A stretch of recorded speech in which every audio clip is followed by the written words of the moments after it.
Boa noite a todos os amigos, a todos os irmãos. Mais uma vez, aqui nos encontramos e como a pandemia nos deixou, um pouco distantes da casa física, Grupo Espírita Missionários da Luz, nos encontramos em uma reunião online, onde podemos absorver e estudar mais um pouco da doutrina espírita, dos ensinamentos cristãos, e para que esse ensinamento hoje possa ser mais uma vez renovado, avivado em nossas mentes, nós vamos nos reunir em pensamento, lendo uma página do livro Respingos de Esperança, de Celso Martins, que diz assim: aquele que procura sorrir, apesar das lutas e canseiras da existência, consegue viver contente e irradia paz e amizade em torno de si.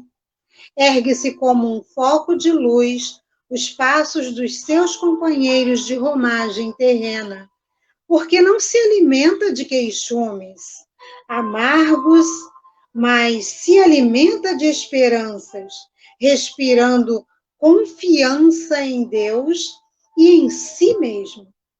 A criatura que sorri encontra refrigério no próprio coração, embora possa estar atravessando alguns caminhos áridos de desafios pungentes. Mas sabe aquele que sorri encarar tais entraves em altivez, tudo fazendo por transpô-los sem cair no atoleiro do desânimo. A vida sempre nos oferece novas oportunidades de reaprender e de recomeçar, e o mérito será nosso. No instante de rusga ou briga, quando tudo é confusão, como é terna, doce e amiga a palavra perdão. Vamos orar. Querido Jesus, amigo de todas as horas, abençoa-nos, inspira-nos, protege-nos. Faze com que o estudo desta noite, o reavivar em nossas mentes e em nossos corações, quanto às lições do Espiritismo, quanto às lições do Cristo, possam ser, pela nossa amiga expositora, inspiradas, que possa calar em nossos corações e em nossas mentes, a fim de que possamos retribuir a todos esses ensinamentos através dos nossos exemplos. Exemplos que arrastam espíritos encarnados e desencarnados. Muito agradecidos estamos por esta oportunidade de servir, oportunidade de amar, oportunidade de viver mais uma vez, mais um dia, mais vezes viver os teus ensinamentos, Jesus. Muito obrigada por tudo. Ampara-nos, protege-nos e inspira-nos hoje, agora e sempre. Que assim seja.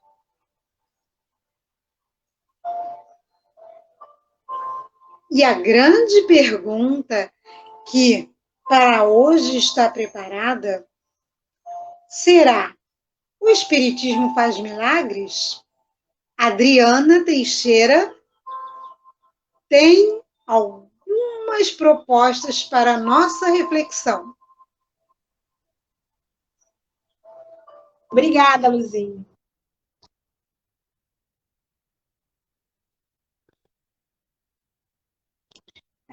É uma pergunta que chama bastante atenção, né? Uma pergunta bem curiosa, dentre tantas, né, que Kardec faz.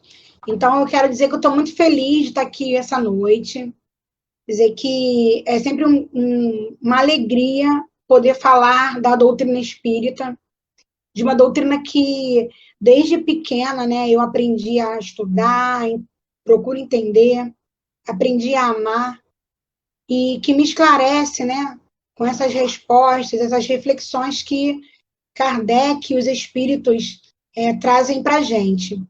Então, eu queria dar uma boa noite, dizer que eu estou muito feliz e que a gente está aqui para conversar sobre essa pergunta aí que não quer calar. O Espiritismo faz milagres? Então, eu vou primeiramente apresentar de onde foi retirada essa pergunta, né? Acho que já foi colocado, é da Gênese, né? A Gênese é um dos livros que a gente precisa estudar com muita calma, porque é um livro bem científico, né? Um livro que traz questões de provas, né? Que comprovam os pensamentos, que comprovam fatos, né? Que comprovam a nossa filosofia, né? Então, assim, a Gênese, ela tem uma série de abordagens que são muito mais científicas, né, filosóficas. É até um livro denso, é um livro que tem que ser estudado com calma mesmo. Ou aquele que já domina, claro, essa linguagem, ficaria mais fácil. E aí, a proposta desse trabalho, desse livro, está em Os Milagres. É um capítulo bem grande, é o capítulo 13, Os Milagres segundo o Espiritismo. E ele é bem dividido, né? Primeiro tem os milagres no sentido teológico, mas o que nós vamos nos aprofundar hoje, que é o específico do Nada à Noite, é o Espiritismo não faz milagres. Né? E é uma afirmação. O Espiritismo não faz milagres. Mas tentar entender por que Kardec colocou esse título, que vai do item 4 ao item 14, é uma afirmação, né? Um título bem preciso. O Espiritismo não faz milagres. Por quê? Ao longo da história, né, nós conhecemos várias formas que a sociedade passou, né? Formas de atuação de fenômenos da natureza, atuação, fenômenos do próprio corpo, né? E a gente não compreendia muito bem. Então, quando Kardec traz na Gênese, já num século bem avançado, e ele traz essa afirmativa, né? O Espiritismo não faz milagres, ele tem um porquê, ele tem um motivo de afirmar isso. Embora, em momentos de pandemia que a gente está vivendo, né? Momentos de muita dor, de problemas seríssimos no mundo, a gente tende a pedir, né? A pensar num milagre. Né? Só um milagre faria toda essa pandemia se encerrar. Por um milagre, a gente acordaria amanhã e, com um passe de mágica, né, tudo se acabaria. Então, é essa questão, né, esse questionamento que a gente vai trazer agora, Kardec faz a gente refletir. E eu vou dar uma pequena pincelada nessa questão do que é o milagre, para poder a gente entender por que o Espiritismo não faz milagre. O milagre, historicamente falando, de uma abordagem bem ortodoxa, diz que tem um papel central, né? Tem como finalidade conduzir os seres humanos a Deus de modo extraordinário. Em algumas religiões, não é pedido é entendido, né, pelo templo, que o milagre não seja explicado, ele simplesmente ocorre, não tem muita explicação. E já o Espiritismo, ele traz uma abordagem que fala assim, tem como base o cristianismo, nossa doutrina, não existem milagres na concepção comumente empregada a esse termo, que é o extraordinário, o maravilhoso, é o sobrenatural, né? O espiritismo não entende, né? Não concorda com esses conceitos de extraordinário, de maravilhoso, de sobrenatural, porque o espiritismo ele vem trazendo ao longo das explicações, da codificação de Kardec, o, o, o clareamento das concepções antigas que ficaram guardadas, escondidas somente no domínio de algumas pessoas. Quando os fenômenos mediúnicos começaram a surgir e serem explicados por Kardec, ficou muito compreensível os mecanismos em que esses milagres se dão.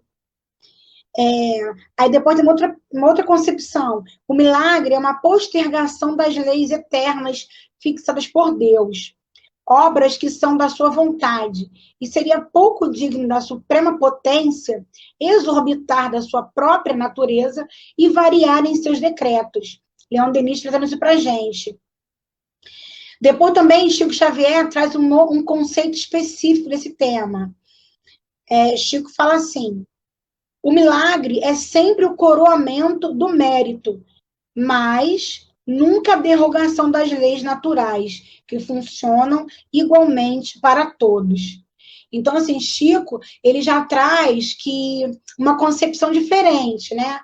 Que não um milagre como algo extraordinário, maravilhoso, como um acontecimento que tem a ver com mérito, tem a ver com a nossa condição espiritual. E aí fala, mas nunca que vai ser algo contrário às leis da natureza, contrário às leis de Deus, que é aquela questão do fenômeno, do sobrenatural, do maravilhoso.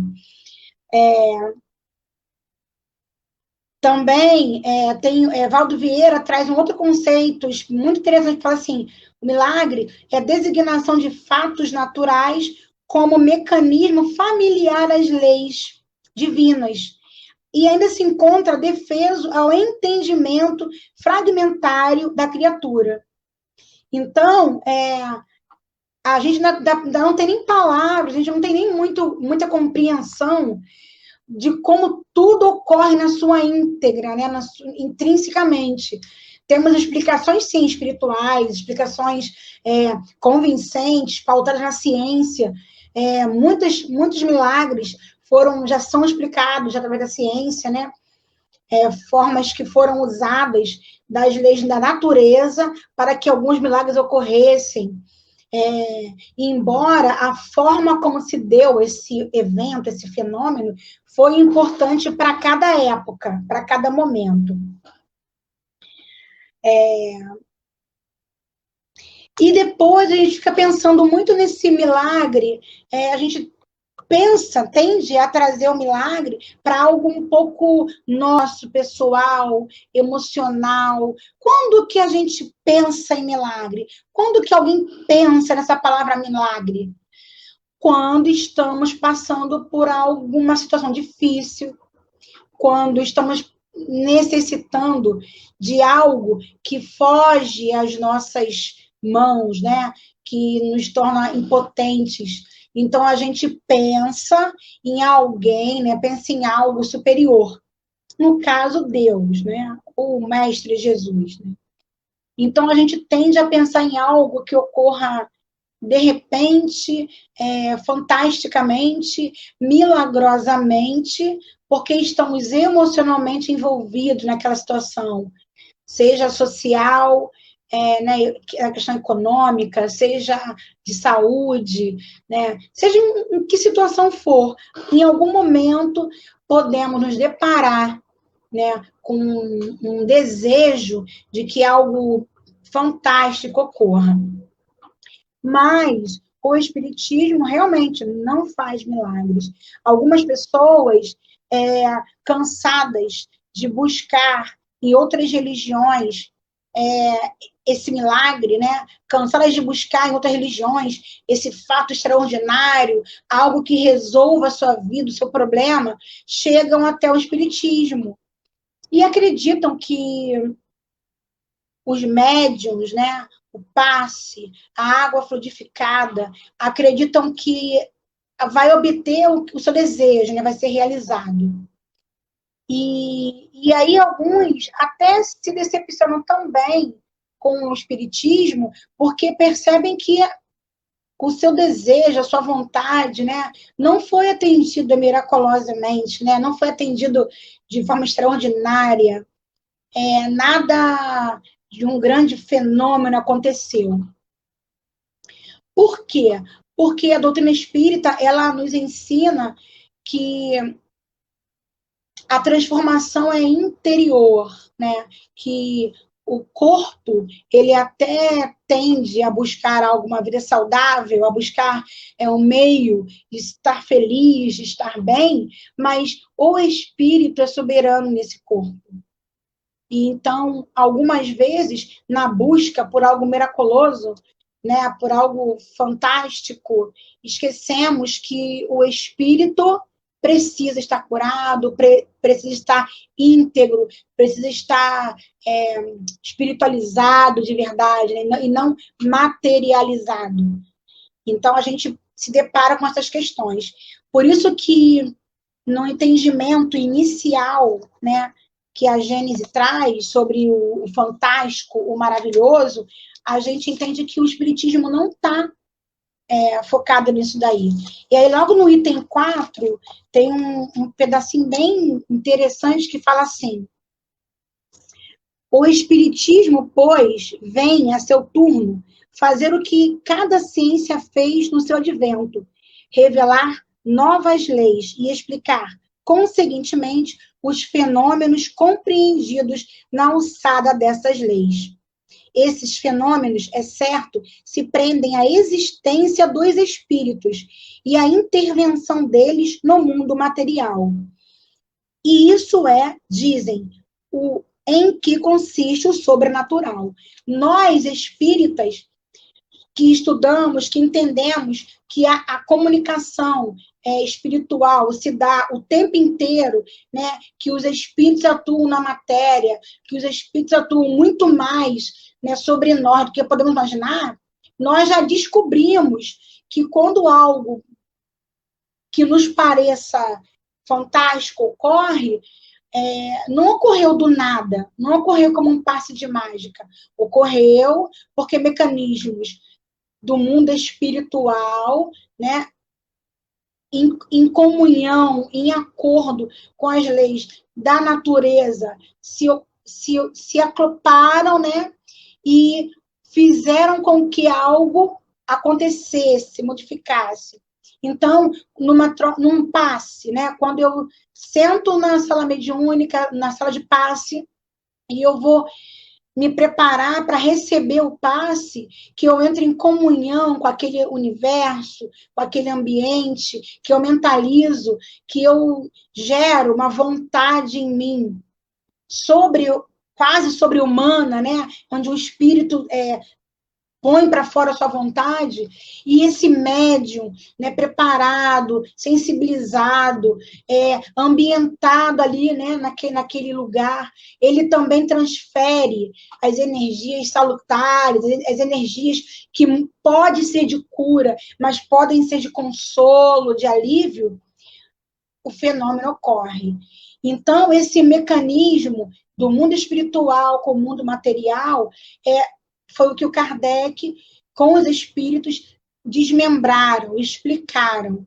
Assim como algo explicável, não no sentido de materializar algo que é espiritual, mas que é compreensível, que não foi do nada que uma coisa aconteceu.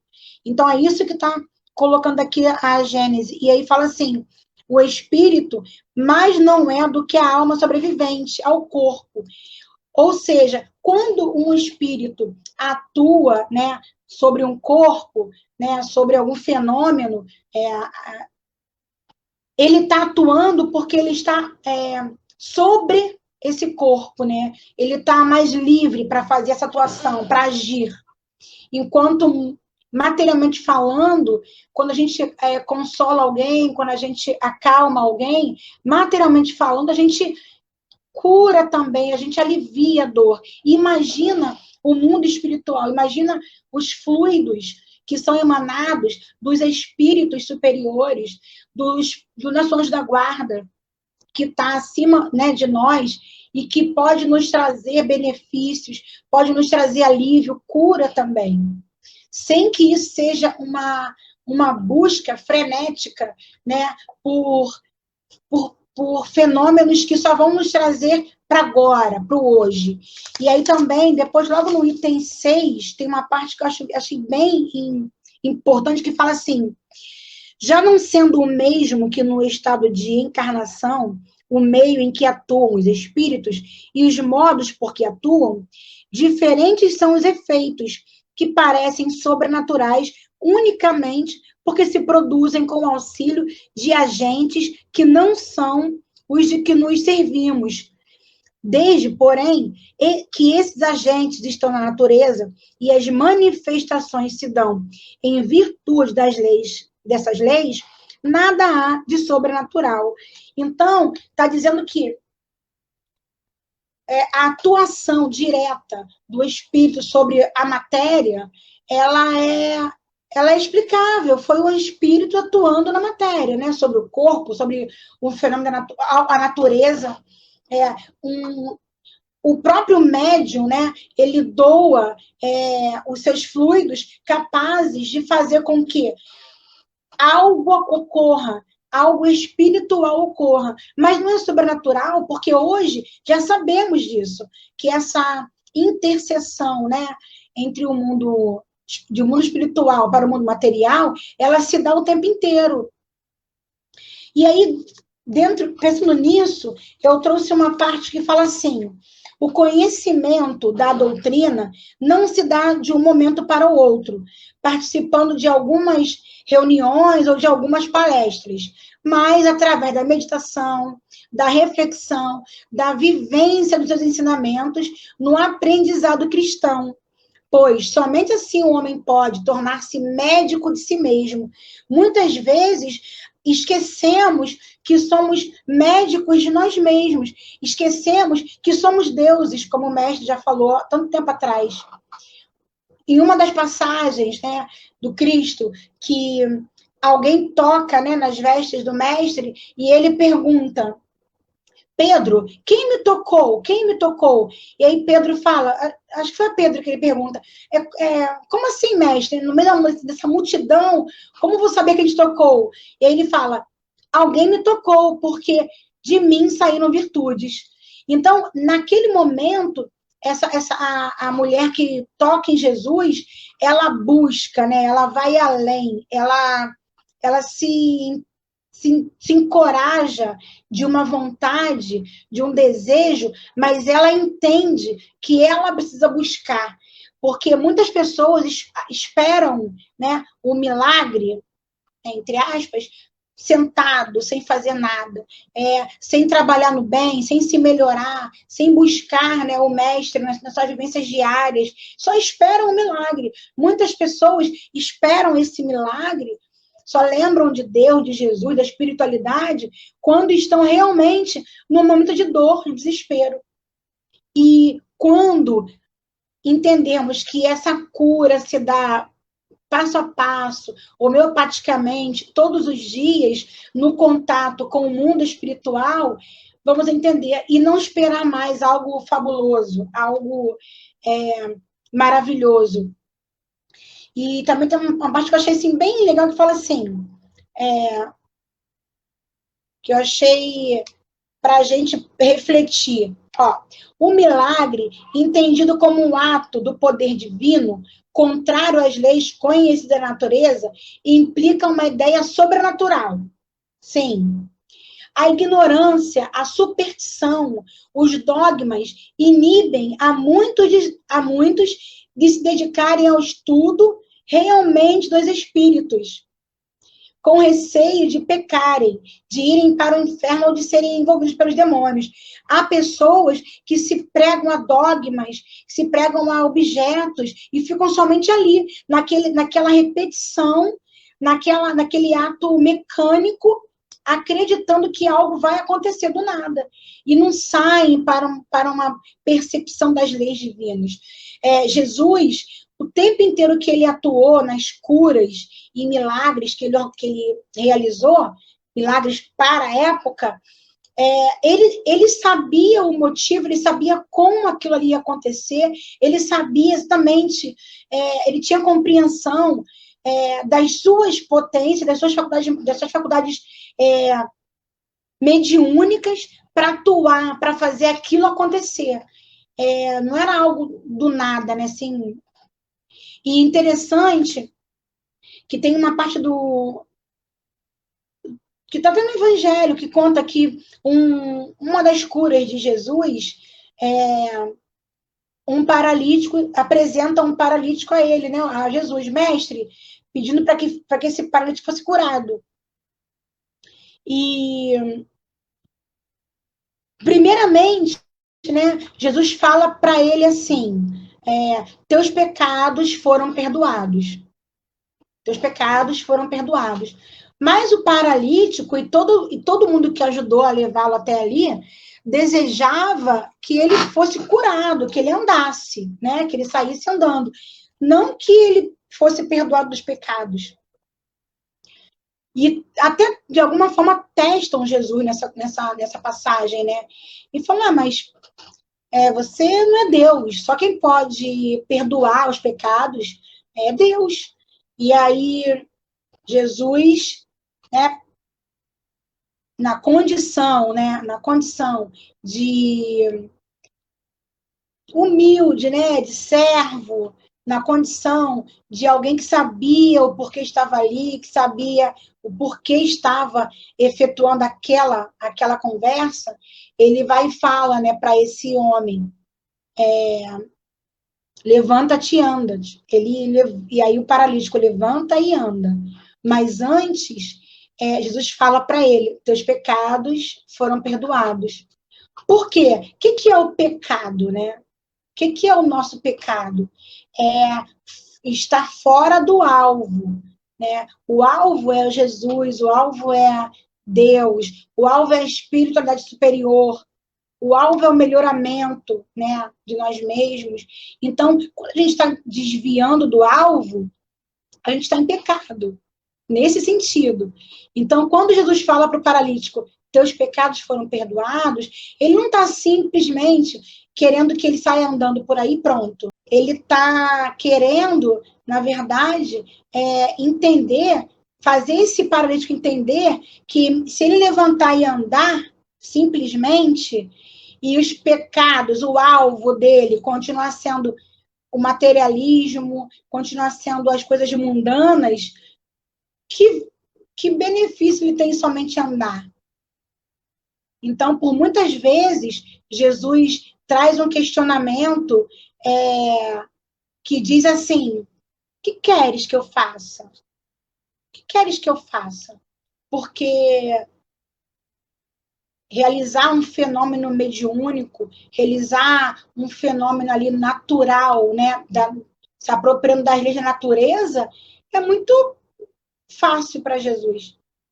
E mesmo para nós que buscamos a doutrina espírita, ir ao tratamento espiritual, ir ao centro, água fluidificada, tomar passe, dar passe, tratamento mediúnico, tudo, né? Estudar em casa, o culto do evangelho no lar, tudo isso só vai fazer sentido mesmo na nossa vida e nos trazer alívio, nos trazer consolo e nos trazer cura, muitas vezes, dependendo do nosso merecimento, do nosso planejamento espiritual, se nós estivermos conectados com Cristo, conectados com o Mestre.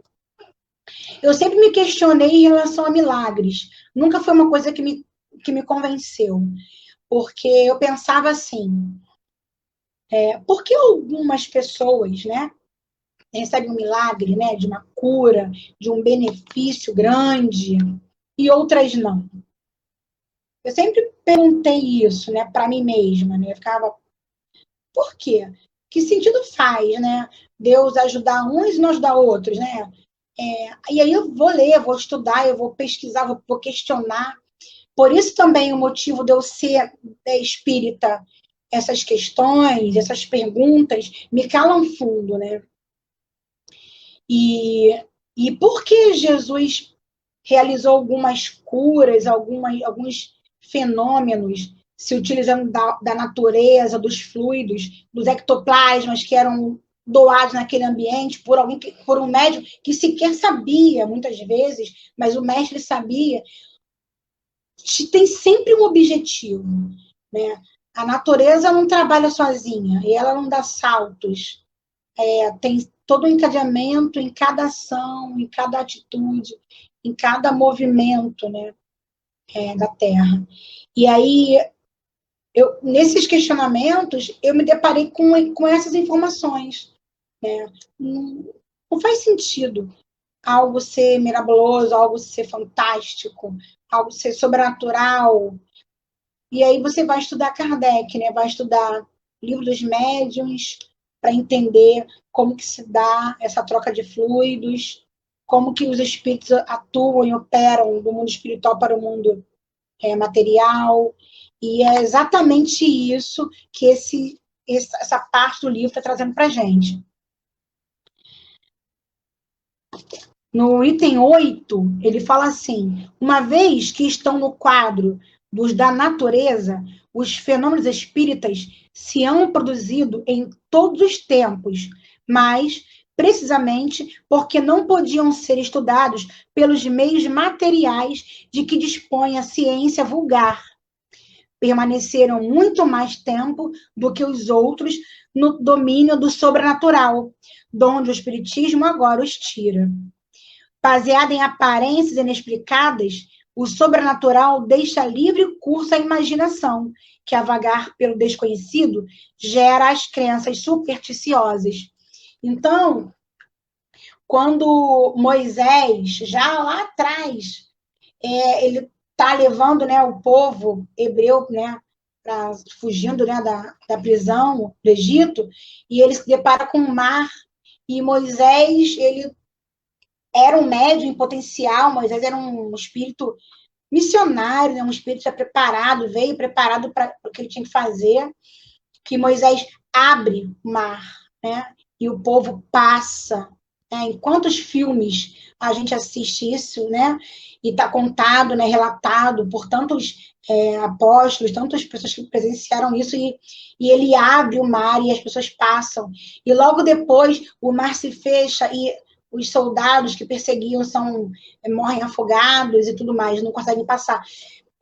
Existem fenômenos na natureza, na lei de Deus, que estão ali em um encadeamento perfeito, né? Numa organização precisa. E, por inspiração divina, Moisés sabia a hora de atuar, em aquele momento ele se refugia, em momentos ele se conecta com o mundo espiritual, e ele é influenciado, ele é inspirado, e as coisas vão acontecendo. E é assim na nossa vida. Se nós nos conectarmos com Deus, se nós nos conectarmos com a criação, né? Se entendermos que a natureza nos dá uma resposta, um sentido, né? Para que tudo se ocorra na vida, a gente não vai esperar por milagre, a gente vai esperar pelo melhor, né? Vai esperar pelo que Deus preparou junto conosco na nossa encarnação. Claro, quem que não vê um ente querido sofrendo, passando por dores atrozes e não deseja uma cura? Quem não está em sua dor, né, em seu momento de provação, né, de uma doença, do sofrimento, e não espera uma cura? Há que se esperar, há que se desejar. Os espíritos dizem que o fenômeno vai acontecer muito mais fortemente quando o ser que deseja expõe a sua vontade, né, para o universo ou para um ser, e o ser que está emanando esse fluido também expõe a sua vontade. Essa junção de energia, essa junção, união de fluidos, é que vai acontecer essa melhora. Agora, claro, muitas vezes esse corpo não vai realizar a cura, a melhora desejada, mas o espírito vai sair curado, o espírito vai sair aliviado, o perispírito vai sair com menos marcas, com menos dores. Então, o que vai acontecer? Dentro da doutrina espírita, tudo vai ser explicado pela comunicação que se dá entre os dois mundos. Tudo vai ser explicado pela forma com que os espíritos atuam. Tudo vai ser explicado de uma maneira inteligente, científica também. Não precisa ficar buscando explicação. Algo ocorreu que nos pareceu fantástico. Deus está acima de tudo, né? Existe a lei divina regendo todos os mecanismos, regendo todos os momentos, né, em que o ser humano passa, em que a Terra passa. No item 10, tem uma parte pequenininha que eu separei que fala assim: para os que negam a existência do princípio espiritual independente, que negam, por conseguinte, a da alma individual e sobrevivência, a natureza toda está na matéria tangível. Então, muitas pessoas negam a atuação do mundo espiritual. Vivem como se somente a matéria estivesse acontecendo. E aí Kardec fala, daí a opinião preconcebida em que se acastelam e que os tornam inaptos a apreciar judiciosamente o espiritismo, porque parte do princípio da negação de tudo, o que não seja material. O espiritismo, ele vem explicar os efeitos, vem explicar como os mecanismos acontecem, como que eles ocorrem. Agora, o que é mais importante, né, dentre tudo isso? Curar-se ou salvar-se? Né, para a gente pensar. O que é mais importante para nós? A cura, a salvação. O que é o curar-se? É algo temporário. Muitas vezes a gente deseja algo temporário, que a tempestade passe. Que essa chuva passe, que esse alagamento acabe, que essa pandemia termine. A gente deseja muito isso, mas é algo temporário. O salvar-se é o voltar ao caminho, é o retomar ao mundo espiritual, é o conectar-se com Deus, é relacionar-se com Deus. Então, esse salvar é algo mais profundo. Nem sempre vamos ter uma resposta que desejamos ter imediata, positiva, mas vamos entender nos mecanismos algo superior acontecendo depois. Também eu coloquei aqui, a gente fala da fé, né?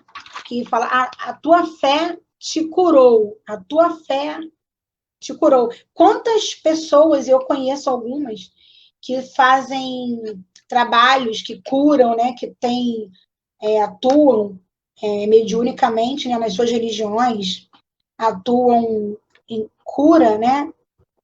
E não curam seus familiares, não curam pessoas queridas, ou não curam algumas pessoas. Muitas vezes curam um estranho, alguém que não está ali no seu relacionamento, porque toda interferência, né, toda atuação nos fenômenos ocorre de lá para cá.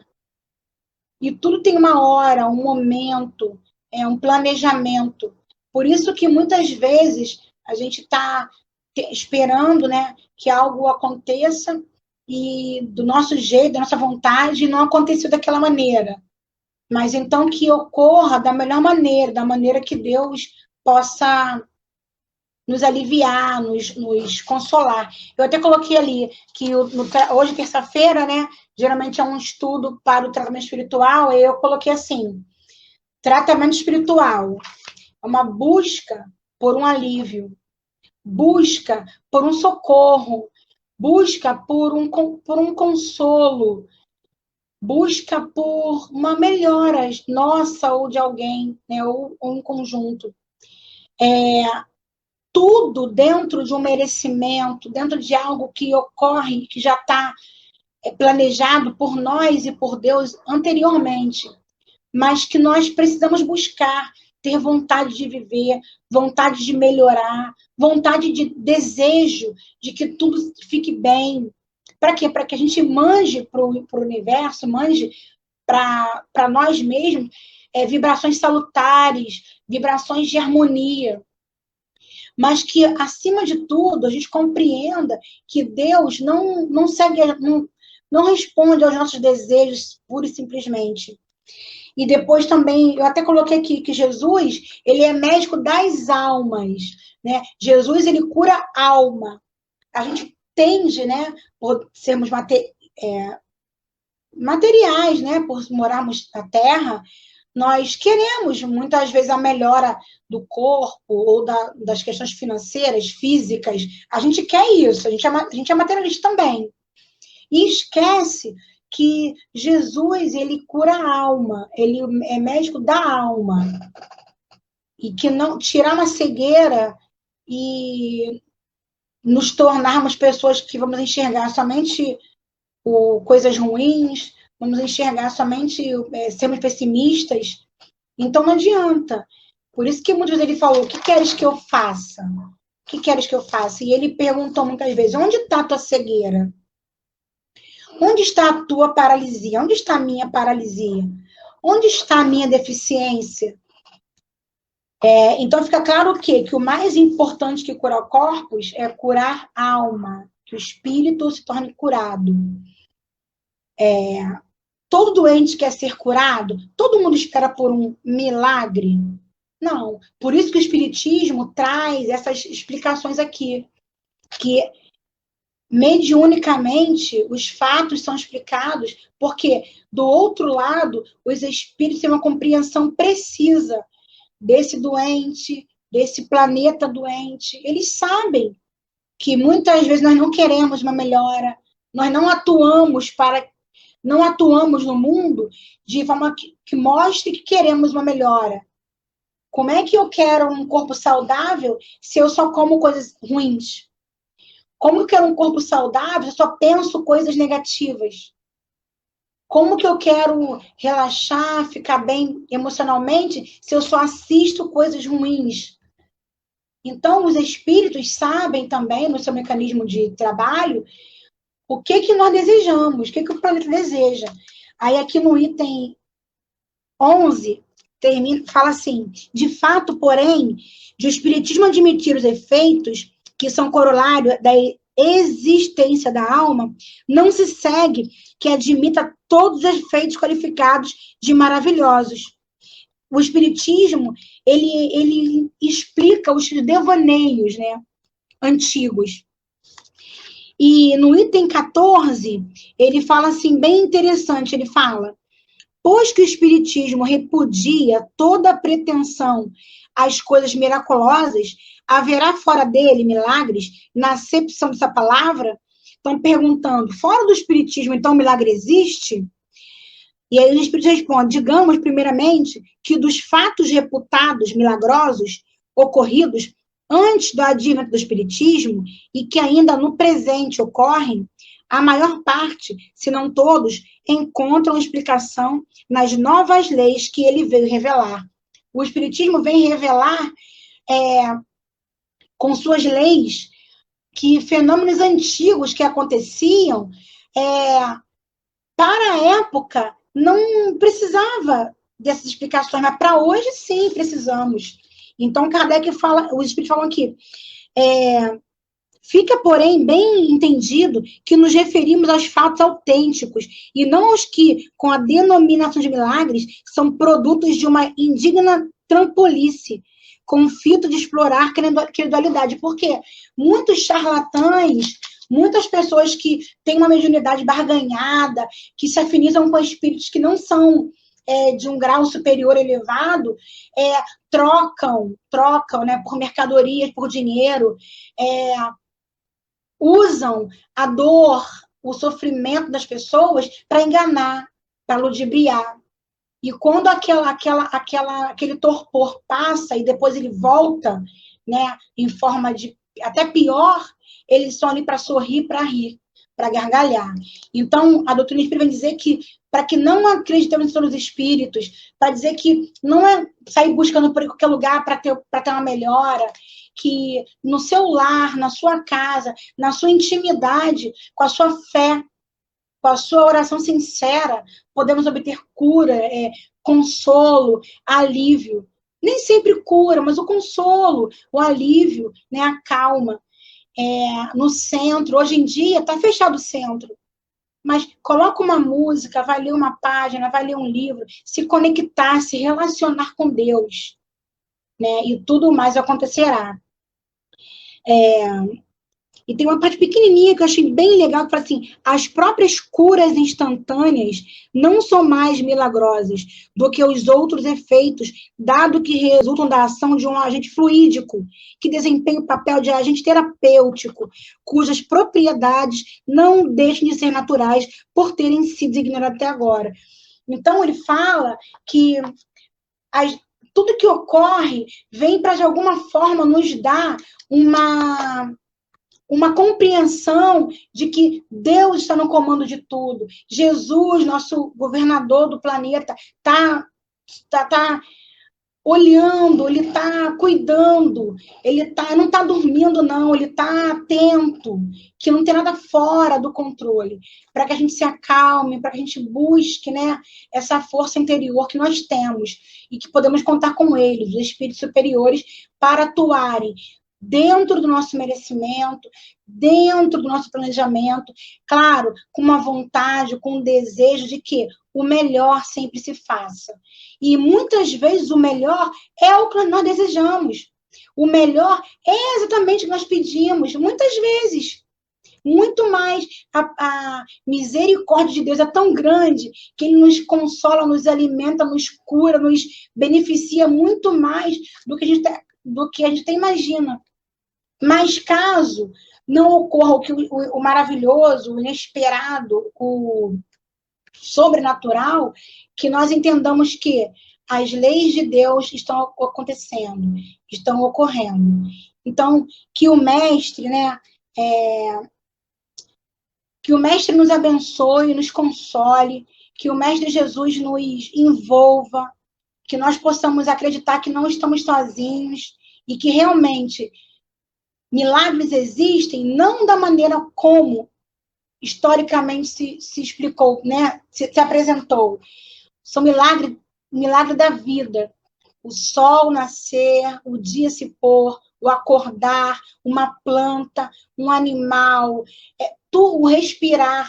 Isso sim, é um milagre da natureza, um milagre da vida, que Deus nos oferece a cada dia. Um grande beijo, muito obrigada, que assim seja.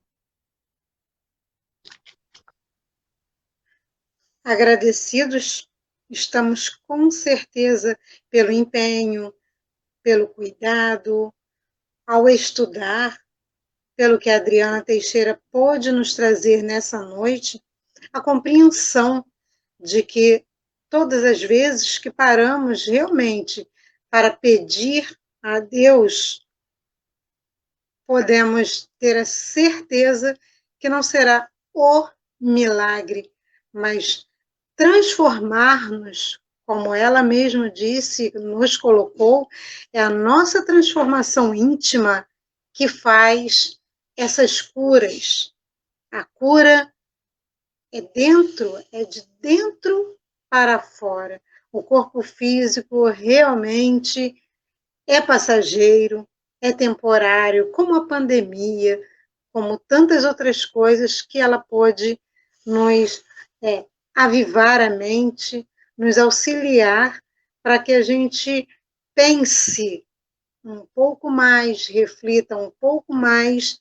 E as terças-feiras sempre foram dessa forma, né? Nos auxiliando a nos envolver conosco mesmo, conhecer a nós mesmos através das nossas atitudes.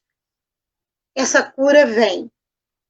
Este suposto, como ela colocou ali, milagre acontece. Mas a doutrina espírita nos esclarece, como também foi dito, de que nada mirabolante vai acontecer. O mirabolante nós fazemos. Então, nós vamos, além, né, de agradecer a Adriana, nós vamos elevar os nossos pensamentos e agradecer a Deus por mais essa oportunidade. Querido Jesus, a tua luz que tanto nos envolve, que tanto nos clareia, que tanto nos esclarece quanto espíritos que desejamos chegar a ti, chegar à luz sublime, enxergar dentro de nós esta luz, já que somos luzes onde quer que estejamos. Queremos te agradecer por esta oportunidade de estudo, oportunidade de reflexão, oportunidade de mais uma vez nos esforçarmos para galgarmos mais um degrau evolutivo. Envolva, proteja aqueles que estão enfermos, acamados, nos hospitais, desejosos da cura do espírito, desejosos da cura do corpo, e que essas vibrações que hoje emanamos possam envolver a todos esses amigos espirituais, amigos que encarnados estão, ou aqueles amigos que acabaram de desencarnar. Que os espíritos superiores que estão comprometidos com este momento importantíssimo da existência, que é o retorno à pátria espiritual, possam atuar de forma que possam beneficiar os espíritos que tanto necessitam desta cura espiritual, já que não mais estejam no corpo.